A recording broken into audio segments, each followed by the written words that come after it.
Greetings and welcome to the Sat Off the Mage experiment. Sorry if I'm shouting or if the sound is a bit weird. I've had terrible trouble with sound lately. Hey Nine, glad you could show up. I hope everyone saw the Saturday sideshow. Michelle Ambry, one of the stars there, John Aside was in chat. Fantastically successful show. Keats Ross stepped in at last moment. I basically gave him my channel for the night and it went very well, apart from my bit, of course, which absolutely fucked up because the sound was coming in and out and the video, So today I thought I would start with a little bit of music and then maybe talk for, I've only really strictly only got an hour. So I think I'll do the music first. I always say, next live stream, I'm going to do notes, I'm going to get prepared, I'm going to speak about something specific, I'm going to analyze, but of course I haven't. So let's have some music first. My kaossilator, my faithful kaossilator. What shall we start with? I kind of like the Ray EP. Oh, and yet again he forgets to plug it in. Always professional. Right, tell me if everything's sounding okay. Can you actually hear my voice at the moment? You won't once the music starts playing, I'm pretty sure.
Okay, sorry to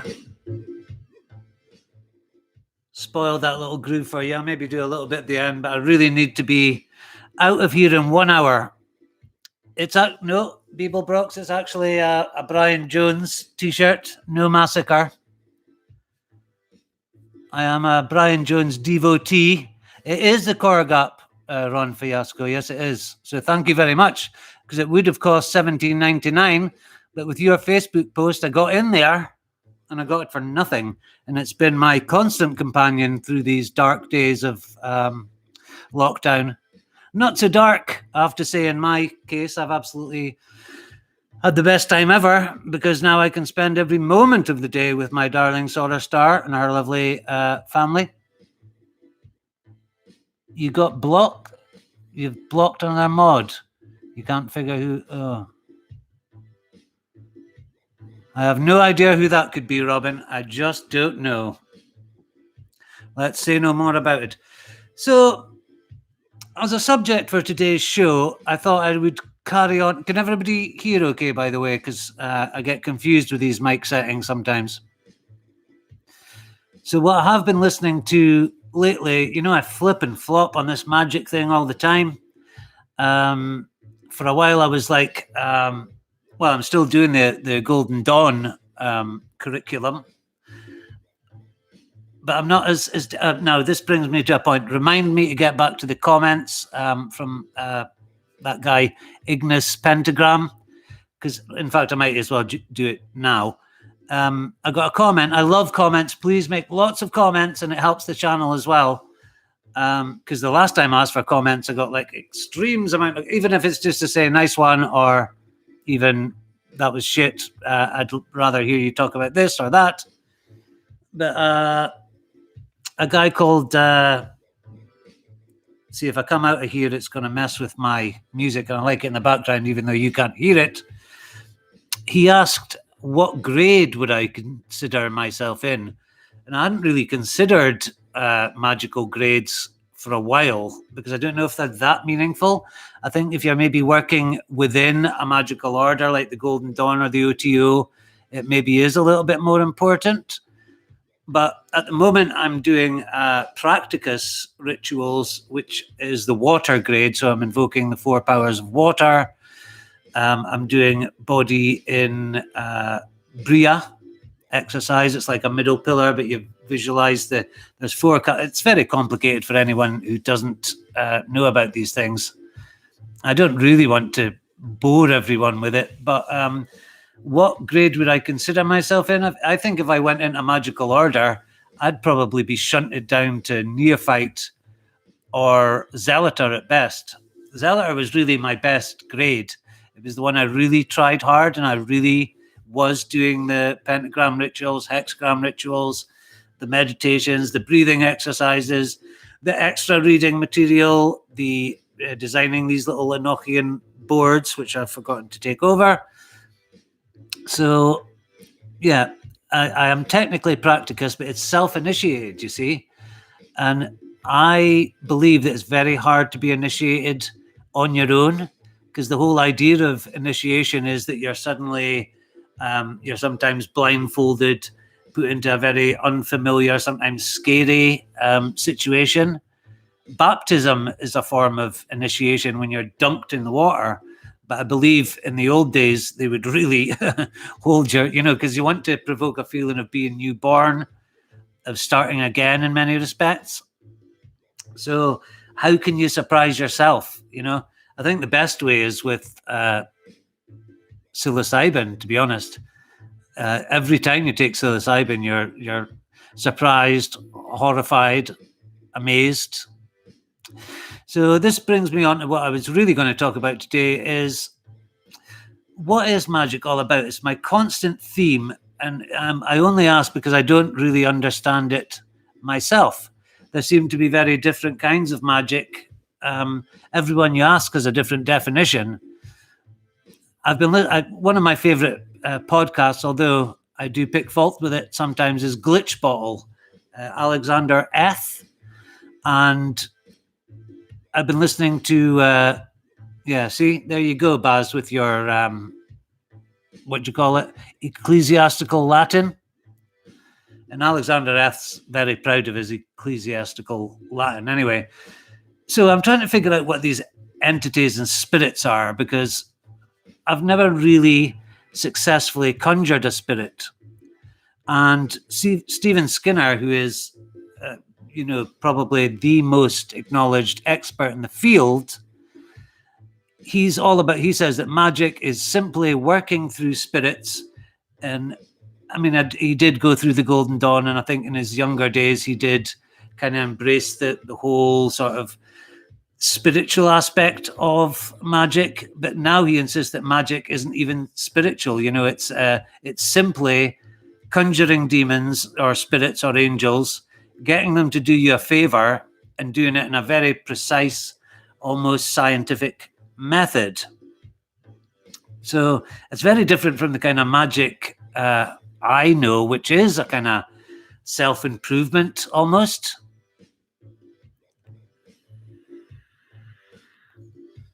The whole idea with, and even the definitions of magic, people say theurgy. My understanding of theurgy was that it was a working towards self-perfection, which is the constant theme. So it's not like a sloppy new age kind of idea of, I'll just make myself a better person by doing yoga, and it kind of is as well. So this is why I never claim to be an expert in anything, because I'm really not. All I have is questions. So let me just look at some notes that I took while listening to the first one I listened to. I mean, I've listened to these all before, but I just thought I'd redo them because this Tuesday live stream seems to be a bit of a thing now. So Stephen Skinner and Solomonic Magic, glitch bottle number 58, Solomonic Fundamentals. Dr. Stephen Skinner, I should say, because he is a PhD. Very intelligent man, So he begins by talking about the Goetia as simply a spirit register. So it lists, I think in the Goetia's case, it's 72 spirits. What they do, their kind of rank, and how to summon them. He talks about even those sigils are slightly wrong, So even he seems to be unsure about which bits of the rituals to summon these demons are absolutely necessary. I think he would stress planetary days and hours are very important. The right incense is important. The right God names and words, obviously. And he would also say it's absolutely essential to have a magic circle with the names of power outside. You get your spirit to manifest in a triangle outside the spirit. And once you've drawn that spirit, you trace with sharp iron, which apparently spirits are very afraid of. So it's really got me wondering, what are these spirits? Where are they from? Are they from another dimension? Because in some ways they seem like cleverer than us, in that they can travel great distances. They can achieve things like, finding you obscure manuscripts. They can help you find buried treasure. But obviously when the grimoires were written, it's very hard to fit it into a modern paradigm. I'll just say what Ron's saying here. Traditional magic is definitely using archetypal beings and changing consciousness, which in turn causes change in the material plane. Yeah. But I think Stephen Skinner is saying it's got nothing to do with altered states of consciousness. He actually just uses these spirits as a scientist would use a certain formula or even an equation to get something done. There seems to be no spiritual aspect at all. So, where did this system of Solomonic magic come from? I mean, one of my classical magical friends, who I kind of became an apprentice to for about 2 weeks before I realized that, Stephen Skinner says it's fine. You don't have to be a Christian to work Christian magic. It's just that the spirits respond to threats like, oh, I consign you to the deepest pits of hell in the name of Jesus Christ. But why would spirits from another dimension be scared of Jesus when I'm not even sure Jesus existed? It's it's a minefield of confusion and cognitive dissonance magic. So you've got to think, well, magic came from shamans. The first magicians must have been like Stone Age shamans. So did they make contact with these extra dimensional beings who then that grew into a familiarity with a couple? And then apparently another important aspect of ceremony. Hey, Lord Josh Allen. Thank you, everyone that appeared on the Saturday show. I thought what you did, Josh, was absolutely brilliant. Fantastic, hilarious dance. I was totally prepared for something dead serious, the way you built it up, and then you did this funny dance, and it was brilliant. So, yeah, I do think that it would make more sense if you have, another thing is the pantheons. You've got Horus, Isis, Thoth, all these guys, and then you've got your Norse pantheons who seem to have they all have similar functions, but they're known by different names. I guess you would say Osiris was Odin. You've got Set, who would be probably Loki in the Norse tradition. So are they just, and this is what your video on, I can't remember what you called it now, Josh, you could maybe put it into chat. I thought it was very interesting that even someone who knows as much as you about Taoist magic wants to still question it. And you actually said, it may harm your magical practice to question these things because you're just supposed to take it as granted and don't fuck with your belief, but, chaos magic, belief is a tool. And there's also that in the Solomonic magic that Skinner proposes. I don't think he's a Christian. He admits that Christianity did a massive damage to the study and practice of magic by destroying so many texts and temples and so forth. And this is where I find myself caught all the time. It's because I am naturally skeptical, but I really want to continue with magic. And I really would like to conjure spirits and stuff, but I've tried a couple of times, maybe a bit half-heartedly. I didn't have all the right equipment. I think Skinner said that it was actually Jake Stratton Kent, who I like a lot. Out of all the sort of more traditional magicians, I think he's more flexible and more interesting than most. I think all of them have been through initiatory systems. I'm pretty sure Jake Stratton Kent was a Thelemite for a while. So the initiatory schools seem to cover everything. They do encourage spiritual growth, meditation. It seems like Stephen Skinner has now got to the point where he doesn't really bother with any of that. He just follows the grimoires to the letter. But how's someone like me going to get forge your own blade, and what do you leave out and what do you take? It's very difficult and complicated. It takes 7 positive thoughts to counter 1 negative. Yeah, I think that is, yes. A contract, yes. Well, this is something that Jake Stratton Kent, I was listening to a podcast of his yesterday, and he was like, his holy guardian angel experience was, it's not like some Christian religious thing where there's a guardian spirit that's been looking after you since the day you were born. It's basically, you need a go-between between the spirit world and you, and you make kind of special friends with a spirit, and he is your go-between. And I think the idea is that you start with a lesser spirit and you work your way up, and it's very hierarchical. So you can't go straight to a demon king like I tried to do with King Paimon.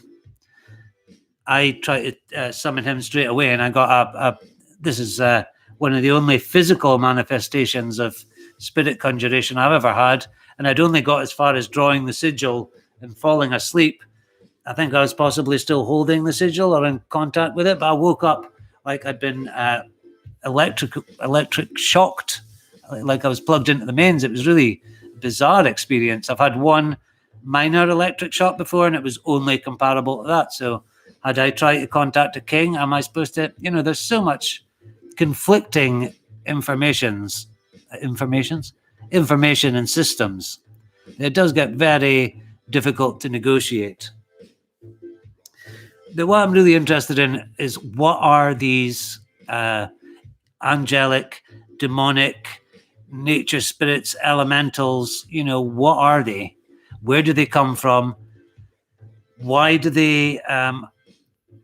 Stephen Skinner often uses the analogy of a wild animal, You get some that are naturally friendly to humans, like dogs and cats. Okay, they're not wild, but we domesticated wolves, but I don't think anybody's domesticated an alligator or really fierce tigers. So some spirits are like tigers. They're really not keen on people. Some are more kinder to people, and some are like a horse. He uses this metaphor on just about every podcast I've heard him do, where he says a wild horse is very difficult to break and to train. But if you do it correctly, once the horse is broken, it'll be your friend for life. Yeah, there are definitely hierarchies. Another interesting thing that Jake Stratton Kent said was about altered states of consciousness and the concept of purifying and fasting before major magical operations. Before I take psilocybin, I basically do banishing rituals, pentagram rituals. I fast for like pretty much 24 hours. And he said, it's not like taking acid in the park. And I'd say, well, don't. I mean, he obviously has tried it, but with the psilocybin, acid is not an effective psychedelic in my eyes. Dried psilocybin is. If you prepare magically, the only magic I know is the outer grades of the Golden Dawn, and they don't let you anywhere near the Goetia or anything until you got to the Adeptus Minor, I think, which is the inner grades, So what I've been doing is basically just practice magic, The entities I'm making contact with in the Golden Dawn are just, I don't mean to, be dismissive, but there's no actual conjurations or evoking. It's more invoking. You invoke the powers of earth, you invoke the powers of air, which I've done, and now I'm on to invoking the powers of water. But it's just like you're incorporating the energy of these earth, fire. Sorry, I haven't got to fire yet. Earth, water, air elements into your being, and it's almost like start slow, build up. I mean, Jake Stratton Kent has been working magic since 1972. I think Stephen Skinner, incredibly, was born about 1946. So he's not a young man. So magic really is a long game, you know what I mean? And I've only been serious about it for 10 years. And that's still being pretty much armchair a lot of the time, I'm certainly not doing rituals every day, as the Golden Dawn manual advises me to do, because it's just simply not possible a lot of the time.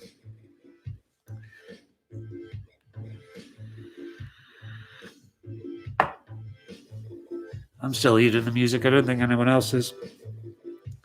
So there's all the planetary stuff. It really is a very complicated thing. I've got a copy of Skinner and Rankine's The Veritable Key of Solomon, which has got like 3 complete versions.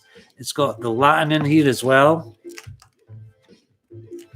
So it's a beautiful book. I mean, they're expensive, but they really are worth it. But I just have not been able to make any of it work, because maybe I'm just too lazy.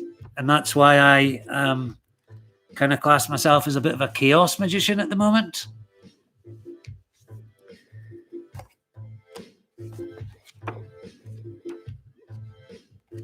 Another book that I felt I should have taken it over. Agrippa's books on occult philosophy, which is such tiny text I can barely even read for a start, and it's overwhelmingly complicated. It really does. I feel like I'm not doing it right because I haven't really made contact. I mean, Skinner says unless you evoke a spirit to visible appearance, or you actually hear its voice, or at least get some strong indication that it's there, like a massive wind blows through your temple, or your door suddenly burst open, or he sees these sparkly lights in the, I presume, outside the circle, then it hasn't worked unless you get some absolutely hard evidence that the spirit's there. You have to look upon your ritual as a failure. And I think back on the days where I'd barely done any ritual magic at all, and I thought I was channeling Thoth, Isis, all these heavy-duty goddess. I don't know, was I just in a fantasy world? The channels that I got from them were beautiful, poetic, but I still do subscribe to this psychological model that, I think someone mentioned Lon Milo Duquette. Yeah, Tsar Lux. Lon Milo says we shouldn't use magic to attain things that, yeah, absolutely. I think they can, yeah, we should do everything, it's like a new job or a new relationship. But I mean, it does make me wonder what is Stephen Skinner asking for that he can't do himself. I mean, he's a clever guy. There was one story he told about a guy who asked to be given access to loads of grimoires, and Stephen Skinner said, yeah, well, it must have worked, because when I went to his library, he had, hundreds of beautiful manuscripts and stuff. So I don't know. The constant state of confusion for me goes on.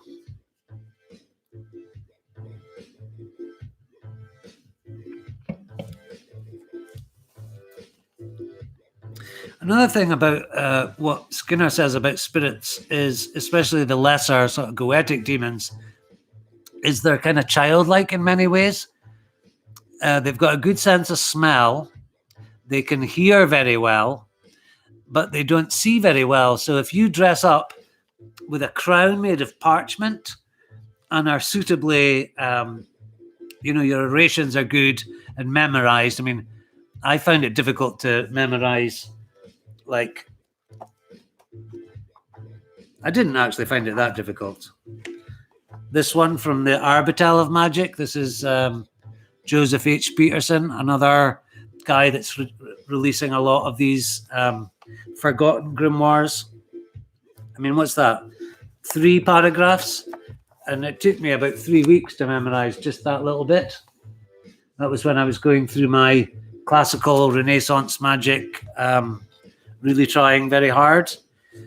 But my teacher, who I was apprenticed to at that time, didn't seem to be satisfied with, yes, if the ritual demands that I use Christian names of God. And hey, Woko, nice to see you, man. Peter Woko. Beautiful digital art you do. You can, oh no, you can't post a link to it because you're not a moderator, but never mind. Check out Peter Woko on Twitter. Very good, brilliant artist. So yeah, the problem I had with, I wanted to do like classical magic because I thought I was missing something. I wasn't really doing magic. I was doing a kind of syncretic, new agey kind of fantasy of magic.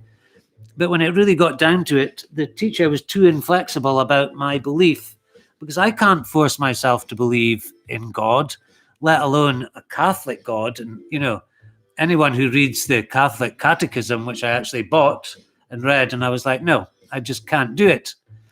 And if he'd been happy for me just to go along and say, yes, I'll use the Christian names of power if it's a Christian grimoire, if it had been, what's that Arab one again, that Dana Trell, who was in my, it was the Saturday Sideshow, the Modern Hermeticist, he just, it's the, oh God, my memory is so bad.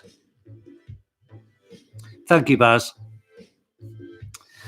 The Picatrix, yeah. So if it's a Picatrix, you kind of you go through the motions. You don't have to absolutely believe that everything comes from God and angels are literally real.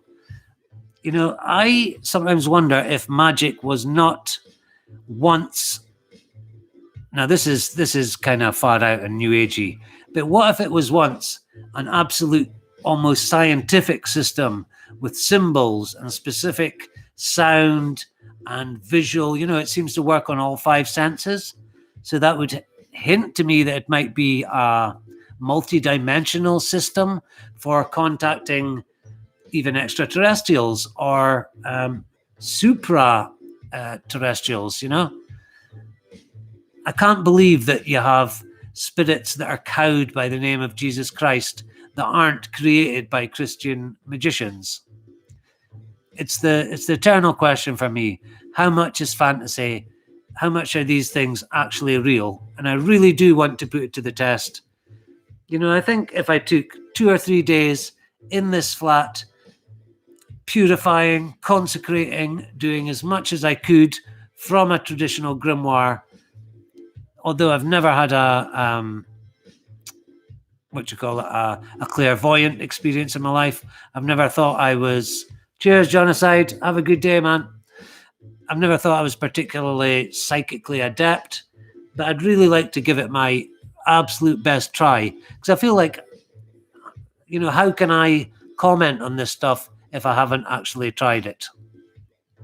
So that's definitely a project for a later date. What else did I scribble down in my notes here? I'm sorry, my live streams are always, you know what, I always lose like 2 or 3 subscribers after a live stream, because I think they think, oh God, I thought this guy was a magician, and he just havers on and doesn't make any sense.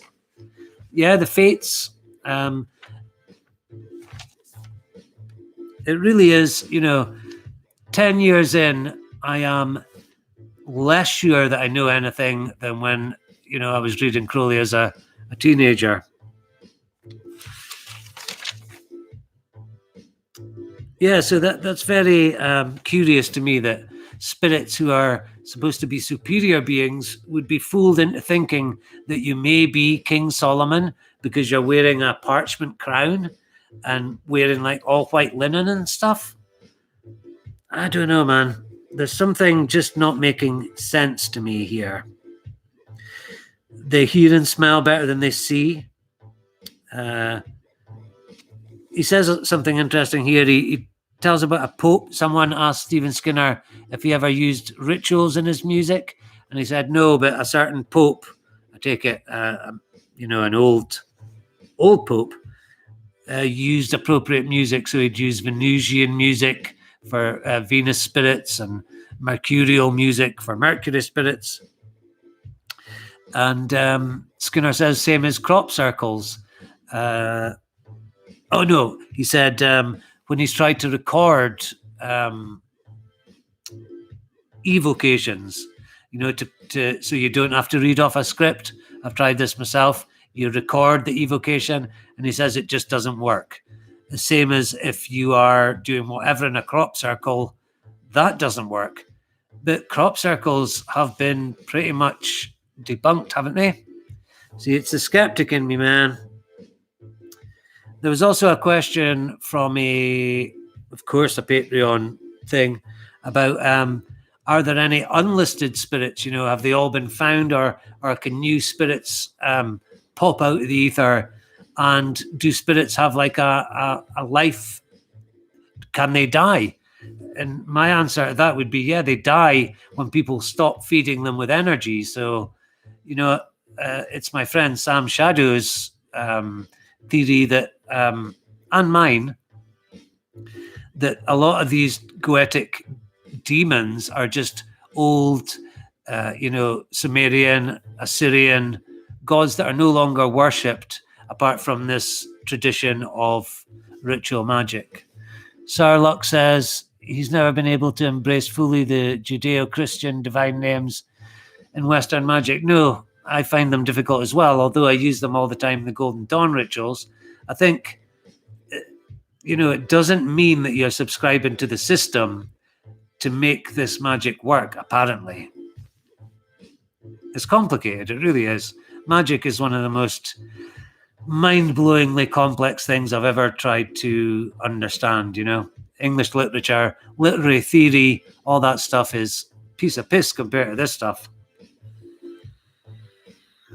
But I do want to progress, and I ain't going to stop,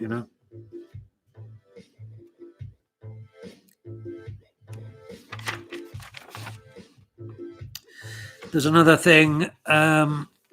Skinner is very very traditional. A lot of the sort of Become a Living God crowd, I don't know if he was talking about them, but I've mentioned it as well, that they talk about these, goetic demons like Baal and Lucifuge, Rophakal, and all these guys, like they're sort of buddies and almost like they're pets. And they said, oh, no, I would never bind them because they're like my friends. And he's saying, no, that's very dangerous. But until I do it, I ain't going to know, am I? So I swear before you all that I will try a serious, because I always invoke, I'm invoking the God form, or I'm invoking the elemental powers. Evoking is not to bring it into yourself, but to make it materialize outside of the circle. It's a completely different magic from what I've been doing, but I am very tempted to try.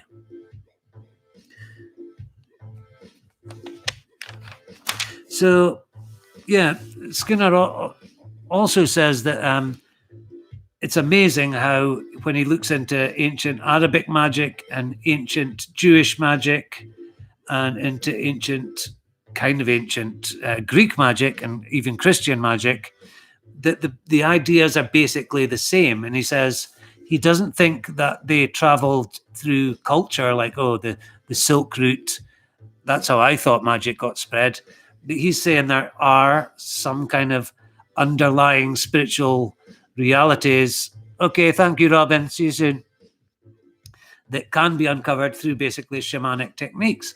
But the shamans didn't have circles, iron blades consecrated with all this. So, yes, us is the circle. Yeah, I think that's important. Baz says there, the star ruby establishes us as the circle. And that's like the latest Skinner article, you could say, on Glitch Bottle, where he's talking about John Dee. And people have this idea that John Dee's magic is very different from Solomonic magic because he's using a holy table instead of a circle. And he's using like kind of prayers instead of the traditional evocations. But Skinner said, well, the table is just, that's your kind of magic circle. And you've got, Am I pretending to understand any of this? Not really.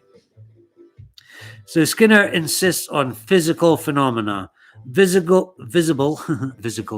audible, or some other sign. Spirits can be offended and they don't like manifesting. He said it's like us trying to breathe underwater. It's very difficult for them. So if they can, escape and not, so that leads me to think that we in some way are more powerful than these spirits. So that's another question. If we're more powerful than these spirits, as in we can command them, bind them, force them to do our will, how can they travel great distances, know things that we possibly can't? It's all questions, people. It's all questions.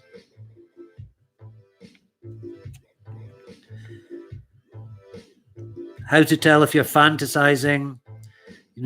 He often would recommend that you work. The magician does the evocations and the. Are you off? Are you on? Or are you staying? Are you just saying? So yeah, and he recommends having a scryer who actually looks for the spirit inside the circle in like a crystal, not a crystal ball like I've got, which is just glass, but an actual crystal or a proper scrying mirror. And then the scryer can concentrate on pretty much like Dee and Kelly. Kelly would concentrate on getting the message, passing on to Dee, and Dee would kind of decode it later.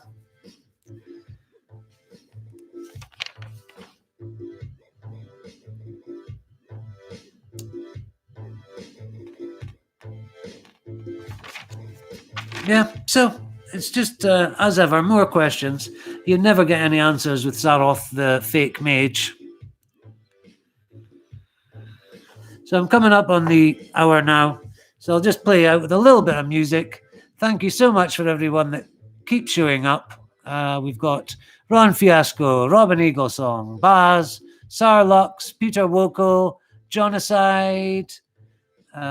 We had Michelle Embry, Lord Josh Allen, Ron Fiasco, I think I've mentioned, Beeble Brox, Dwayne Dupree. I think that's everyone. Okay, thank you very much. Next time I do a live stream, I'm going to properly pick a subject, do notes, and do it properly. But, you know.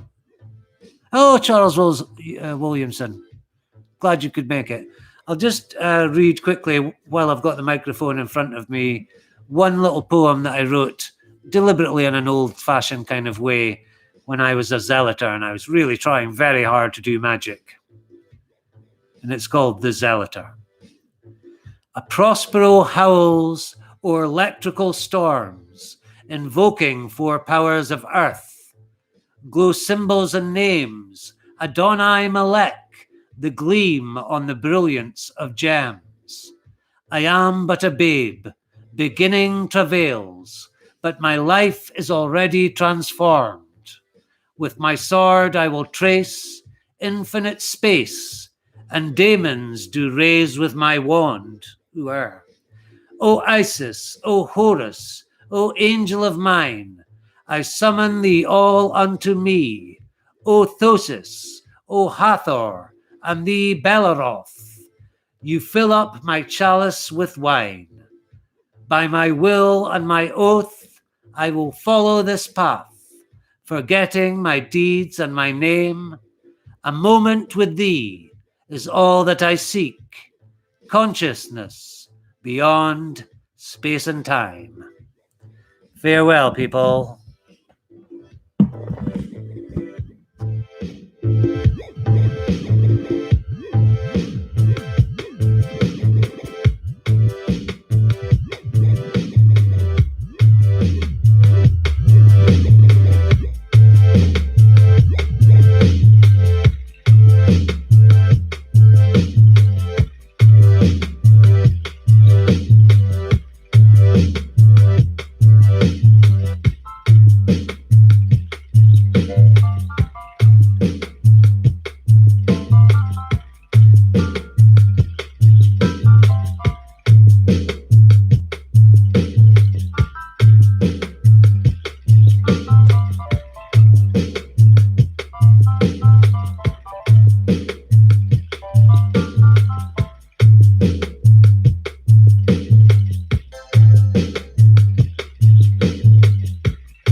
Let's get a little bit wild.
Bye, everyone. Thank you for coming.